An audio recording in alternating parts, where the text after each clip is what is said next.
In my last video, I dove into Need for Speed Undercover for the first time. Unfortunately, it was just as bad as everyone said it would be. It felt like the game was trying to recapture the magic of Most Wanted, but came up short in just about every possible way. If you'd like to check out my full analysis, I've linked the video on the screen now, and in the description, I've put the entire Need for Speed series playlist for your viewing pleasure. Need for Speed Undercover was the latest game in my journey to play every Need for Speed game, and with Undercover now out of the way, that leads us to Need for Speed Shift. With Need for Speed Shift, EA handed the keys over to Slightly Mad Studios, who were known for their work on sim racing titles such as GTR 2, and later for the Project Cars series. I actually played this game right when it launched back in the day, but I haven't touched it in well over a decade. Coming back to it now, after playing through the quote-unquote golden era of black box games, I was curious. Does this still hold up as a legitimate sim racer, or was Shift just sort of a mediocre spin-off for a series that didn't know what it wanted to be anymore? Let's find out together. My name is Mercy, and I played Need for Speed Shift for the first time in years. Need for Speed Shift released on September 15th, 2009 for PS3, Xbox 360, PC, and PSP. Let's quickly talk about that PSP version, which radically differs from the console and PC version.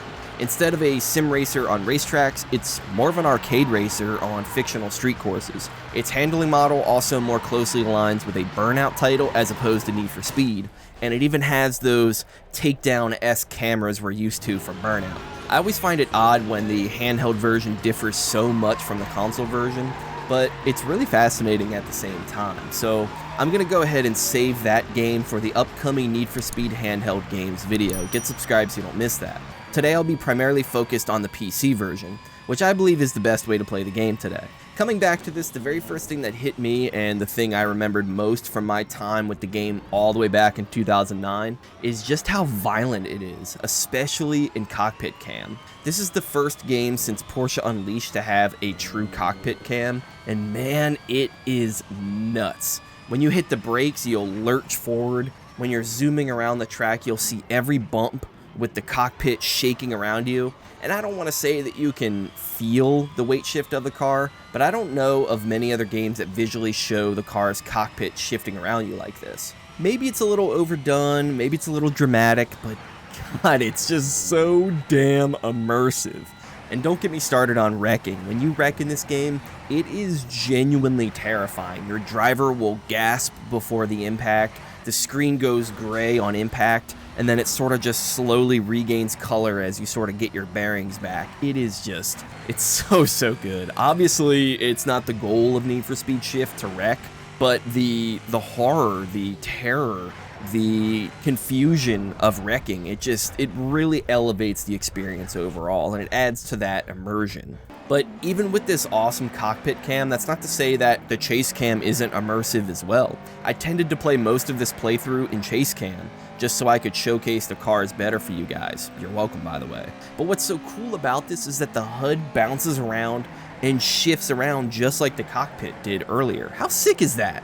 And while we're talking about the HUD, let's talk about how every car in Need for Speed Shift has a unique gauge cluster on the HUD.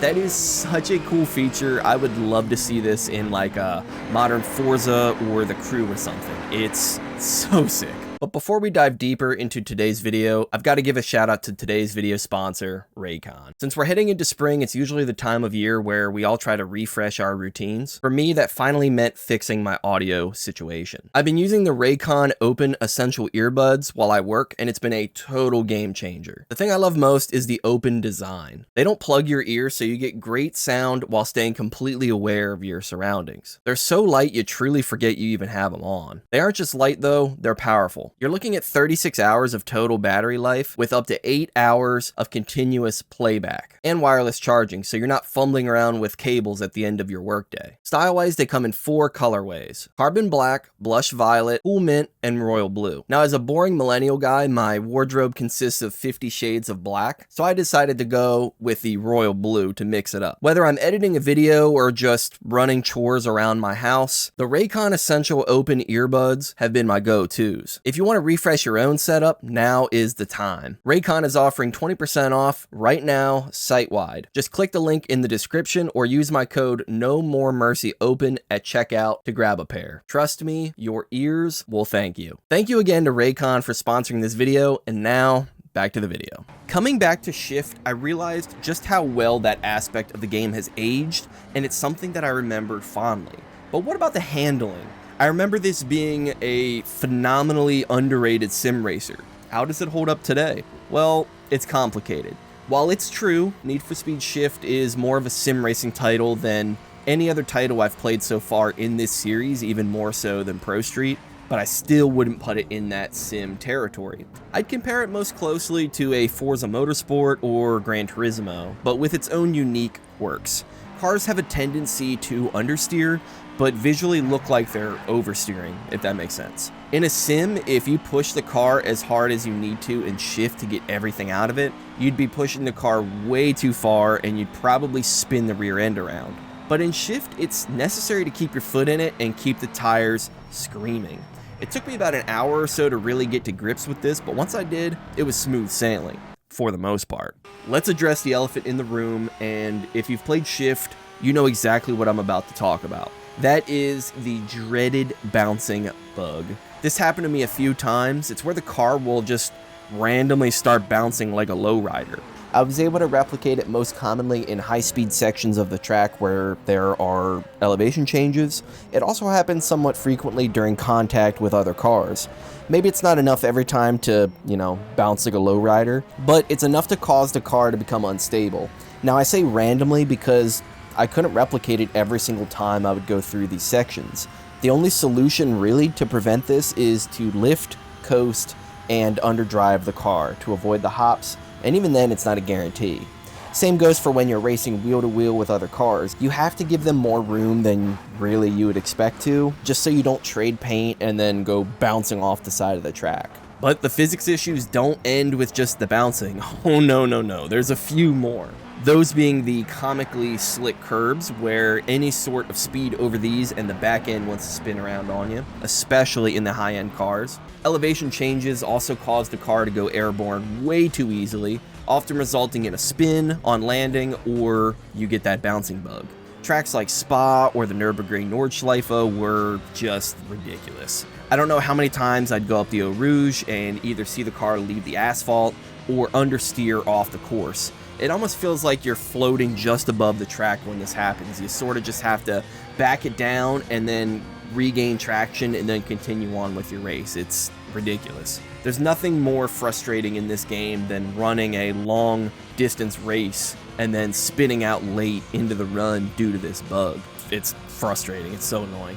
While we're on the topic of tracks and modes, let's talk about them. So Shift has 19 different tracks with 53 different layouts, which is a pretty crazy number when you think about it. It's a mix of real and fictional tracks, so I'd say about half of those are real. Tracks like the previously mentioned Spa and Nordschleife, as well as some other favorites of mine like Laguna Seca, Brands Hatch, and Road America all make appearances. If you're a fan of these tracks, they're faithfully recreated here. Though I do find it a bit odd how the older version of Spa is here with the old chicane versus the one they used when this game was new. Like I said, there are also fictional tracks, and as a big fan of Pro Street, I was so stoked to see the Tokyo Dockyard return. Definitely my favorite track from that game from the roster of fictional ones. As far as I could tell though, this was the only fictional track that came back from Pro Street. Bummer, but hey, I mean, it's a banger track, so I'll take what I can get. Overall, great selection of tracks, even with a few oddballs that I'll bring up later. Getting into the modes, Need for Speed Shift has 10 different modes to select from, but when you really dive into it, there's quite a bit of overlap between them. Driver duels are 1v1 races where there's a lead car and a following car, and whoever crosses the line first after one lap wins the round. First to 2 round wins the event. These can get pretty damn intense, especially since the 2 cars they let you select from are usually pretty equal in performance. I found some of my most competitive races here. Drift races are exactly what you think they are. It's drifting. Whoever has the highest score wins. If you've watched this series before, you'll know that drifting has always been the bane of my existence. I can't stand it. But with Shift, I'm not sure what it is. I don't know if I'm getting better or if they dumb the physics down or what, but I enjoyed my time drifting. I'm still not great at it, but I was beating most of the events pretty easily. Circuit races are also what you'd imagine, a set number of laps across a circuit against 7 other drivers. This also extends to the 2 knockout modes, one being by the lap and the other by time. There are also the 2 different time trials, one where you're completing a certain distance on a track under a certain time limit, and the other you're just trying to put down the fastest lap you can in 3 laps. Manufacturer competitions put everyone in the same car, and series competitions are a tournament style of events. Pretty basic stuff. On top of this, there are sometimes limitations of what cars you can use. Those being, maybe only Japanese cars, or maybe only a certain tier or type of car, or, whatever it might be. The one thing I was stoked to revisit in this game, however, were the endurance races, where you're racing for about 20 minutes straight on a specific course. What makes endurance racing so interesting for me in other games is not only the consistency of putting down lap times, but also the pit strategy, when I'm going to fuel back up, how I'm going to manage my tires for a run, do I go to softs, mediums, do I only put 2 on, that sort of thing. Well, I quickly found out that Need for Speed Shift doesn't have pit stops, at all. There's no tire wear, no fuel use, nothing out of the sort outside of damage. So endurance races essentially boil down to who can maintain the fastest speeds the longest. And here's where it gets weirder. Of course, there are your endurance events at the Nordschleife or Laguna Seca, whatever, sure, that's to be expected. But there are also just some straight up oddballs here.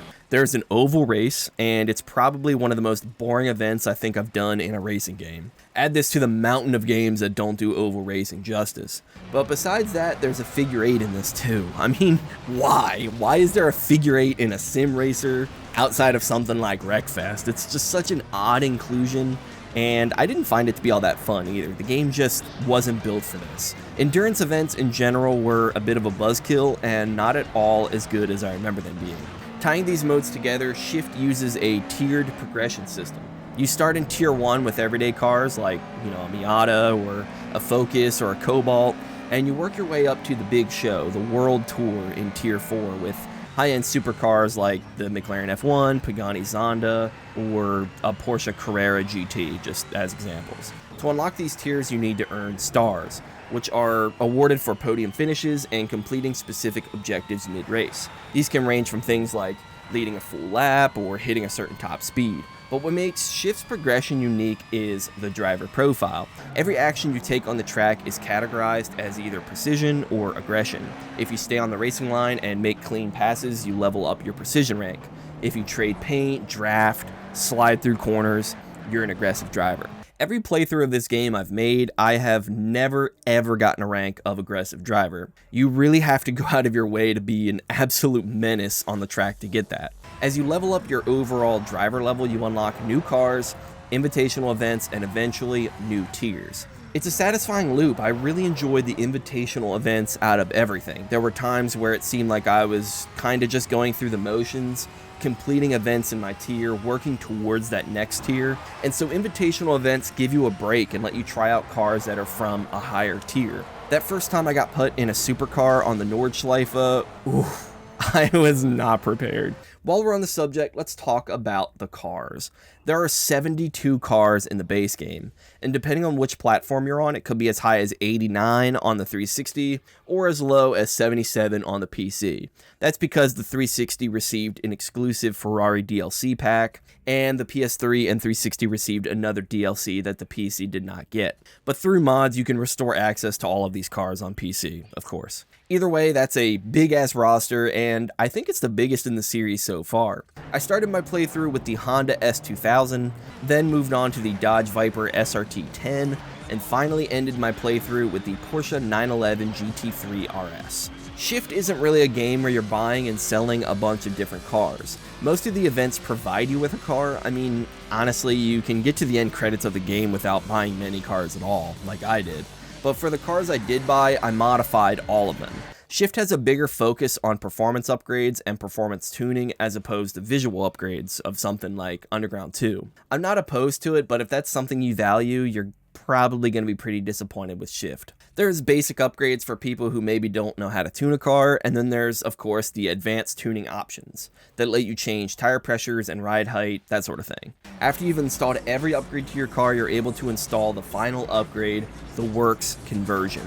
This basically upgrades every single stat on your car, puts a body kit, roll cage, and wing on it, and turns it into a true GT1 spec race car. Not every car can be Works converted, and once you do this, you can't undo it, but it's a sick upgrade for the ones that can. It's a bit of a bummer that you can't just individually modify each car like this, and instead it's a one-size-fits-all generalized upgrade, but I like to see it here anyways. The Viper was my go-to car for most of my playthrough and was the car that I Works converted, with the GT3 RS serving as my performance car for non-Works events. Even though I didn't own many cars during my playthrough, I still felt like the game mixed it up quite a bit and gave me a good variety of different cars to use. Speaking of variety, I would be making a huge mistake if I didn't mention Need for Speed Shift's incredibly underrated soundtrack. This game has a great mix of garage rock, EDM, and rap. Some of the highlights for me are I Dread the Night by Gallows, Run the Wolves by The Prodigy, Lost Weekend by The Chemists, and Ghosts and Stuff by Deadmau5. I mean, come on, it's a classic track. All of these songs are just so high energy, they're loud, and they're just fun. The only problem is, this soundtrack is disabled by default during the races. Oof. I understand that, they're trying to focus more on the driving aspect and the sounds of the cars, but come on, really guys? No music at all? I highly suggest you enable the soundtrack if you check out Shift. It is one of the best in the entire series. It's super underrated. As always, if you'd like to listen to the soundtrack on its own, I've linked the playlist down below on Spotify. And that just about wraps it up. At the beginning of this video, I asked if Need for Speed Shift still holds up as a legitimate sim racer, or if it's just a mediocre spin-off, and after really thinking about it going through this video, I'd say it's a little bit of both. It kind of rides the middle. Coming back to the game after all these years was a genuine surprise to me. I went into it expecting this amazing, underrated, overlooked simcade racer that just didn't have the right name on it. And I have such fond memories of playing this online back in the day. But I came away from this playthrough with maybe a more mixed opinion. On one hand, I still enjoy this game. I think it's raw, it's violent. I mean, it's still unmatched in any game that I know of. If you know of one, please leave it down in the comments. I would love to check it out. And that sort of violence makes racing around all of these cool tracks, even when you're mid-pack, just so exciting. It can be a ton of fun. But on the other hand, those bugs take you out of the experience completely. Think of it like this, you're immersed, you're pushing your car hard, chasing that podium finish, and you push just a little too hard, and you run over a curb, and then your car starts fishtailing and it's bouncing all over the place. It just completely takes you out of it. It ruins the experience. For me, there were times where that would happen to me and I'd say, do I really want to keep going? Do I really want to retry this event? Or do I want to take a break? Am I done for the night? And in the end, Need for Speed Shift is more of a fascinating entry in the series as a whole. For a series that prides itself on pure arcade racing action, I love how Slightly Mad Studios decided to experiment and create a more sim-focused racer. And looking back on it, I would rather have a flawed experiment than another play it safe by the books title. Yes, I'm looking right at you, Undercover.